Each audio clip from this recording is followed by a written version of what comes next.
I'm a do your homework kind of guy and do as much prep work as I can so that there are no surprises. For a man who takes pride in preparation. It's really an observance of a process that predates. It was down to the wire when he decided to do something he hadn't planned. I got into this race, quite frankly, because I was asked by certain members of the community that I respect.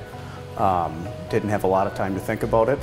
In fact, I filed for running for mayor 90 minutes before the close of the filing deadline. Dan Louismet's first call after filing to enter the mayor's race was to his wife. With 2 young daughters at home and a career as an attorney in franchise law, time was tight, and he wasn't sure how she'd take the news, but fortunately, she gave him the green light. She just said immediately, Dan, you got to do it. She knew about the big issues with the rush line and the lake level litigation and some of these inroads being made to kind of change what we see as something that doesn't need to be changed, right? If it ain't broke, don't fix it. So again, to her credit, she immediately said, yeah, Dan, you got to do it. Louismet says he doesn't have grand designs to climb the political ladder. In fact, after a failed run for city council in his 20s, he thought running for office was something he'd revisit in his 50s. But being a lifelong resident of White Bear Lake, he wasn't sure about the direction it was headed.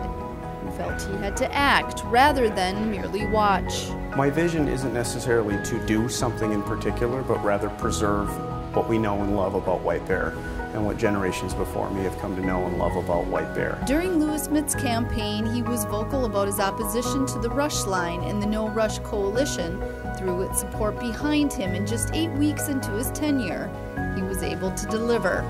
I voted 3-2. The motion carries and the resolution passes. Thank you. It's very satisfying to be able to campaign on a message, go through election night, have the majority of the voters say, yeah, you're the one that we want to be mayor, and then to have the opportunity to then implement that vision, which we've done.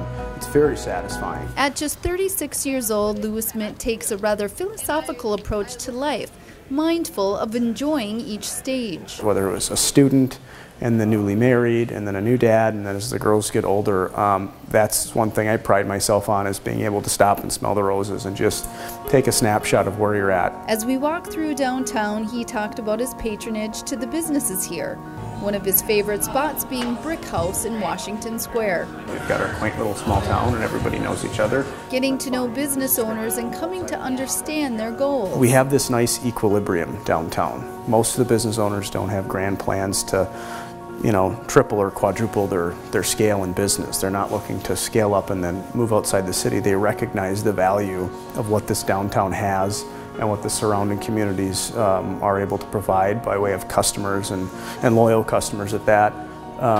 So we're certainly the benefactors of this quaint downtown and have for years, and hopefully we'll continue to do so for years to come. Recognizing local government can be a thankless job, he says he's willing to sleep less in order to do more. As mayor for the city of White Bear Lake. Without fear or favor. Without fear or favor. And though the pay doesn't reflect the time dedicated to the role, he believes it's worth the investment. I'm trying to do my part to help preserve and shape the city that I want it to be, because I plan to continue to live here and want to raise my family here. It's the only place I've ever called home, and I'm darn proud of that.